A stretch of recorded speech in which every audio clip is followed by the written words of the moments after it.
My parents found out I get VA disability for PTSD and petitioned the court to declare me mentally incompetent so they could give my house to my brother. Final update. Initial post, posted to r/legal advice. I, 27M, am a disabled veteran with PTSD from my service in Afghanistan. I receive VA disability payments and own a house I bought with my savings and a VA loan. My parents, 55M, 53F, have just filed for conservatorship over me, claiming I'm mentally incompetent. I'm terrified I'm about to lose everything. Let me provide some background. I served 2 tours in Afghanistan as an infantry marine.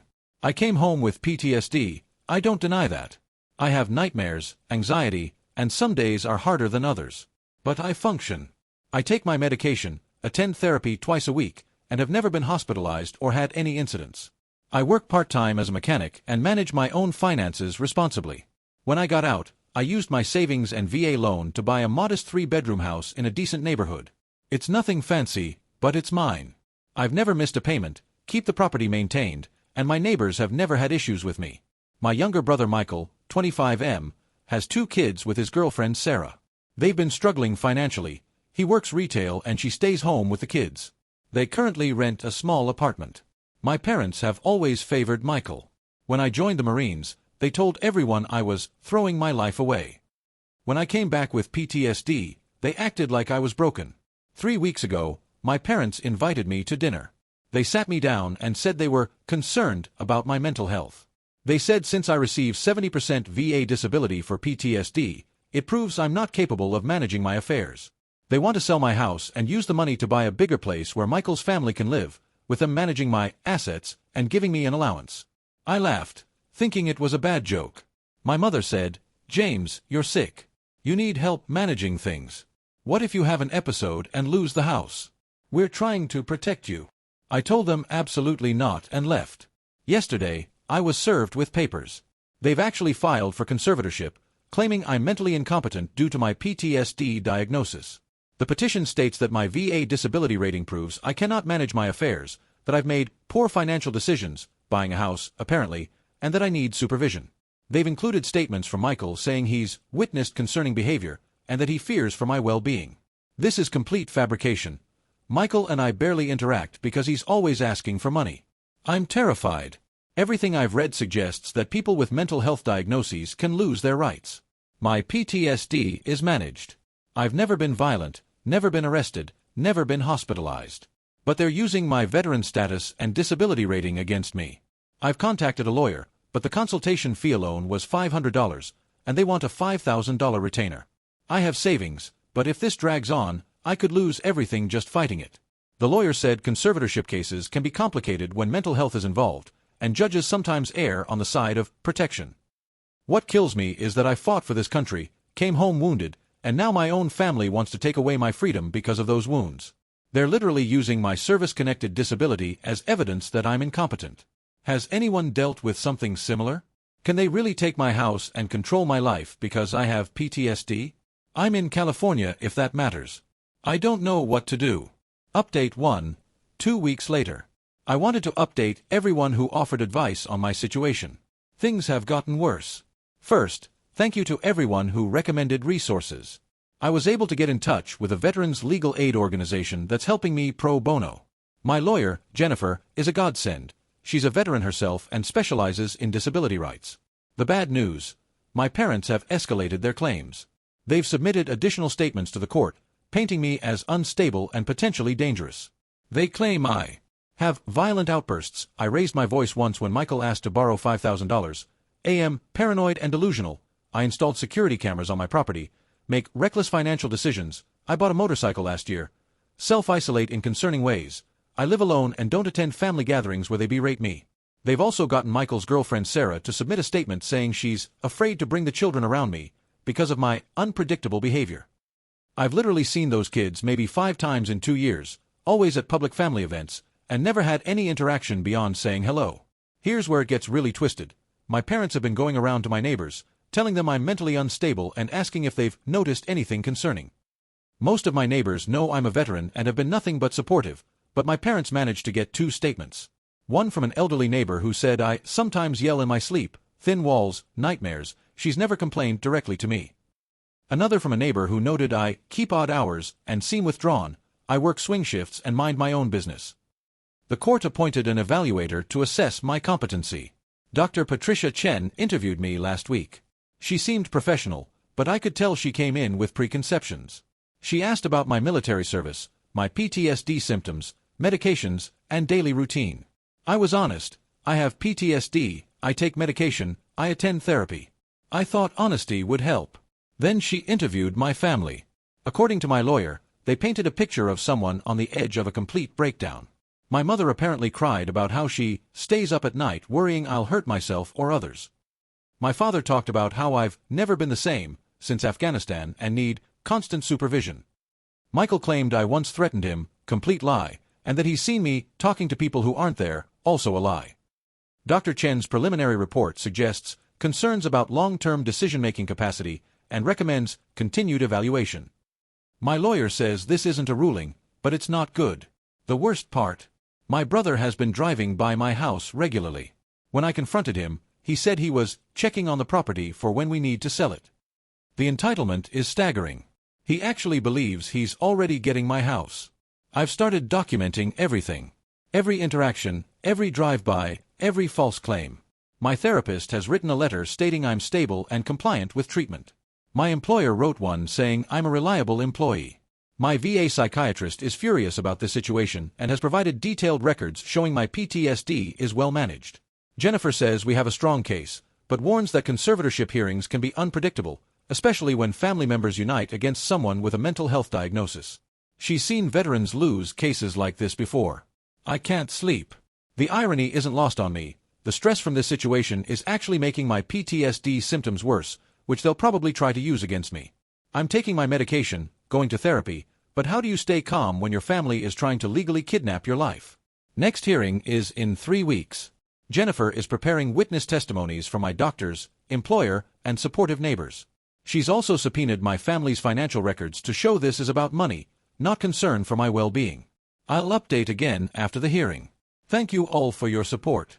It means more than you know. Update 2. 1 month later. The hearing was a disaster.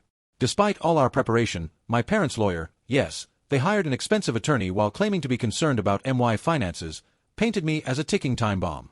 They presented my VA disability rating like it was proof of total incapacity. They had an expert witness, a psychiatrist who never examined me, testify about the dangers of PTSD and how veterans can appear stable until they're not. My own testimony felt like an interrogation. Their lawyer asked about every aspect of my PTSD.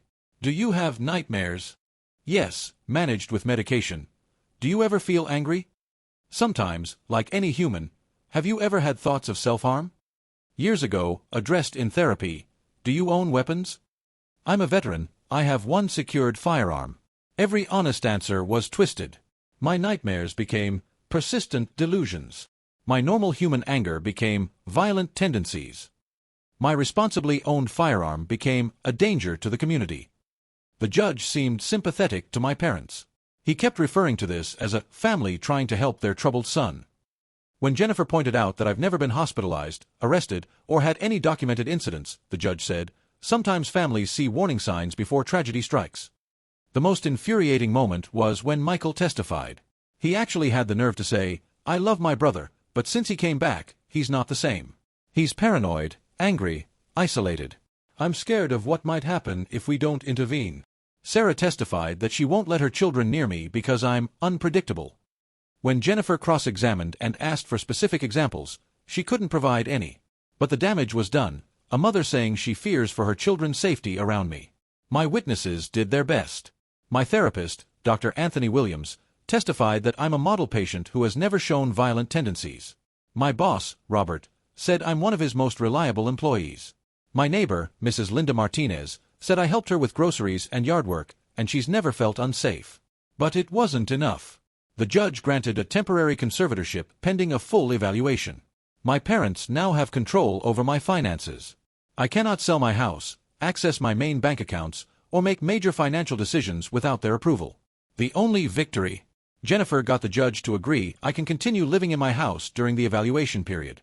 But my parents have the right to assess the property and review all financial records. Within 24 hours, they were at my door with Michael, demanding to inspect their property. I had to let them in. They walked through my house like they already owned it. Michael was measuring rooms, talking about where his kids would sleep. My mother was discussing renovations. My father was in my home office, going through my files. I felt violated. This is my home, bought with my money, maintained by me. And they wandered through it like vultures. The full evaluation will take 90 days. During this time, I have to submit to more psychiatric evaluations, allow my parents to monitor my finances, and cannot make any major decisions without their approval. My VA disability payments now go to an account they control. They've graciously set up an allowance for me, $500 a month from my own money for personal expenses. They're reviewing all my past purchases to look for evidence of incompetence. Jennifer is appealing, but she's honest about our chances.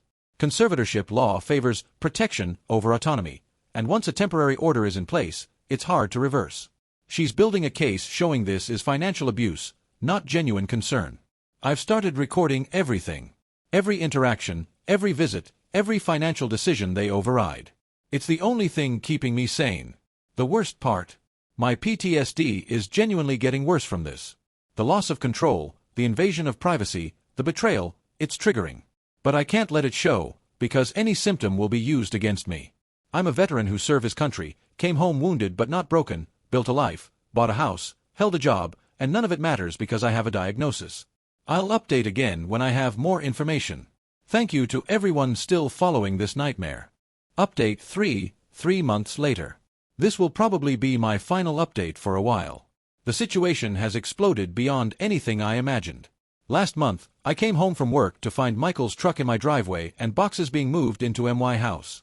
My parents had apparently decided that as temporary conservators, they could move Michael and his family in as caretakers to monitor my well-being. I immediately called Jennifer. She filed an emergency motion, but the judge ruled that as conservators, my parents have the right to ensure proper supervision and make decisions about living arrangements in the ward's best interest.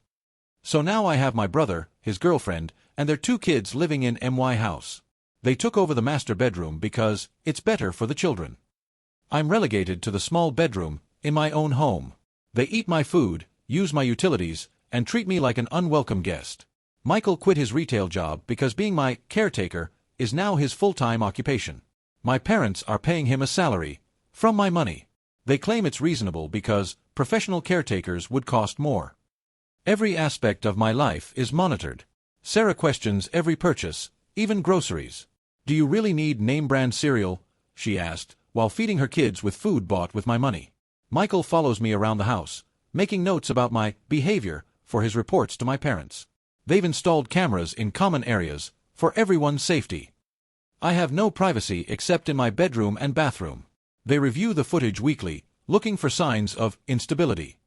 The psychological evaluation has been a nightmare. The court-appointed psychiatrist, Dr. Richard Stone, seems to have made up his mind before meeting me. He focuses entirely on deficits. How often do you feel angry? Never. Do you manage anger well? Describe your worst days, never asking about good days. What triggers your symptoms? Never. What coping strategies work? My parents attend these sessions, sighing dramatically and exchanging concerned looks whenever I speak. They've mastered the art of concerned relatives, occasionally wiping away tears when discussing their sick son. Here's the truly infuriating part. They've been systematically liquidating my assets. They sold my motorcycle for safety reasons, at half its value to one of my father's friends. They closed my investment accounts to simplify management. They're pushing to refinance my house to access equity for my care.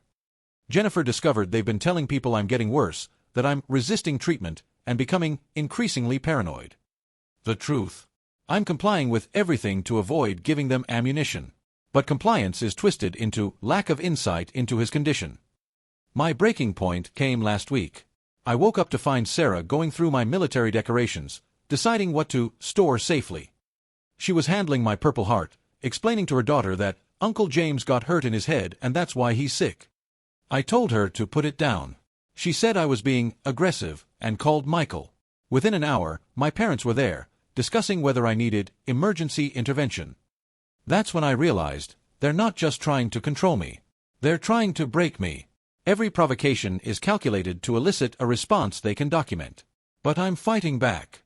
Jennifer connected me with a veterans advocacy group that's documenting this as a case of financial abuse targeting disabled veterans. We found 3 similar cases in California, all veterans with PTSD whose families used their diagnosis to seize assets. We've also discovered something interesting. My parents are in significant debt. Credit cards, home equity loans, failed business ventures. Michael has student loans and credit card debt.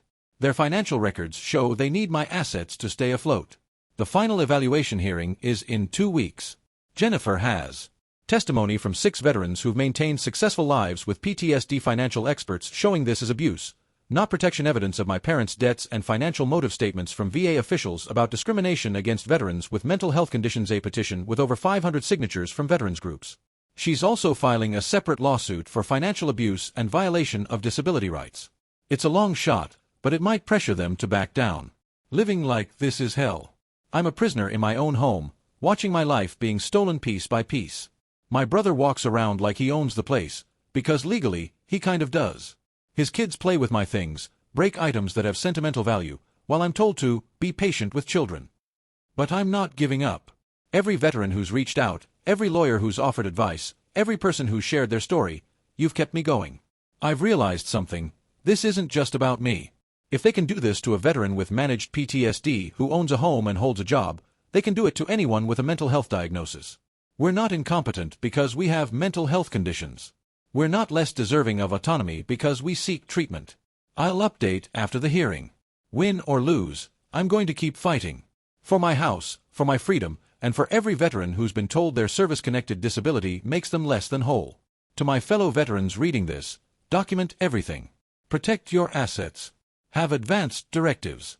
Don't let anyone use your wounds against you. To everyone else, thank you. Your support has meant everything during the darkest period of my life. Final update, 2 weeks later. The hearing just ended. I'm sitting in my truck in the courthouse parking lot, and I needed to share this immediately. We won. Sort of. The judge terminated the conservatorship, but the victory feels hollow. Here's what happened. Jennifer was brilliant. She systematically destroyed their case. Showed my parents accessed my accounts 247 times in 3 months, proved they paid themselves management fees, totaling $18,000, demonstrated Michael's caretaker salary was higher than his retail job, revealed they tried to add themselves to my house deed, exposed communications where they discussed finally getting James's money. The financial abuse evidence was overwhelming. But the real turning point was when Master Sergeant David Thompson testified. He's a Purple Heart recipient who lost his leg in Iraq and has PTSD. He's also a successful business owner with a family. He looked directly at the judge and said, "Your Honor, I've bled for this country alongside men like James. We came home with invisible wounds, but we're not broken. What's happening here is worse than anything the enemy did to us. It's our own people using our service against us." 23 veterans attended the hearing in dress uniforms. They didn't say a word, just their presence spoke volumes. My parents looked small in that room full of heroes. Dr. Stone, the court psychiatrist, admitted under cross-examination that I showed no signs of incompetence beyond managed PTSD symptoms. He couldn't point to a single instance where my judgment was actually impaired. The judge's ruling was complicated. He terminated the conservatorship, finding no evidence of incapacity requiring supervision. But he also said the family clearly had communication issues and suggested counseling. He treated financial abuse like a family squabble rather than the crime it is. My parents were ordered to return all assets, immediately provide full accounting of all transactions, vacate my property within 72 hours, repay any funds taken beyond legitimate expenses. But here's the catch: legitimate expenses includes the money they paid Michael for being my caretaker. It includes their management fees. After everything, they're returning about $3,000 of the $18,000 they took. As we left court, my mother tried to approach me. "James, we only wanted to help. You're sick." Jennifer stepped between us. His client has no comment. All communication goes through counsel. Michael looked devastated. Not because he hurt me, because he's losing the house he already considered his. He actually said, "Where are we supposed to go?" The entitlement. The absolute entitlement. I'm changing my locks tonight. Installing more cameras. Getting a restraining order. Jennifer is helping me create an ironclad estate plan that specifically excludes them from any decisions about my care or assets. The Veterans Group is using my case to push for legislation protecting disabled veterans from conservatorship abuse. It's called the Veterans Autonomy Protection Act. If passed, it would require clear evidence of actual incompetence, not just a diagnosis, before conservatorship can be granted. But the damage is done. I'll never trust my family again. They looked at my Purple Heart and saw a payday. They looked at my service and saw weakness to exploit. They looked at my PTSD and saw an opportunity. My therapist says it'll take time to process this betrayal. The trauma of having your own family weaponize your mental health against you, it's a special kind of wound. To everyone who supported me, thank you. You kept me sane when sanity was being used against me. You reminded me that seeking help for mental health isn't weakness. To my fellow veterans, protect yourselves. Document everything. Have clear directives. Build support networks outside family. And never, ever be ashamed of your diagnosis. I'm free. I'm in my home. I'm still in therapy, still taking medication, still healing from war, and now from family. But I'm free. That's all any of us really want, isn't it? The freedom to heal on our own terms, in our own homes, living our own lives. Thank you, Reddit. You helped save my life. James. P.S. Michael and family moved out yesterday. They left the house trashed and took things that weren't theirs. I'm documenting everything for small claims court. Some battles never really end.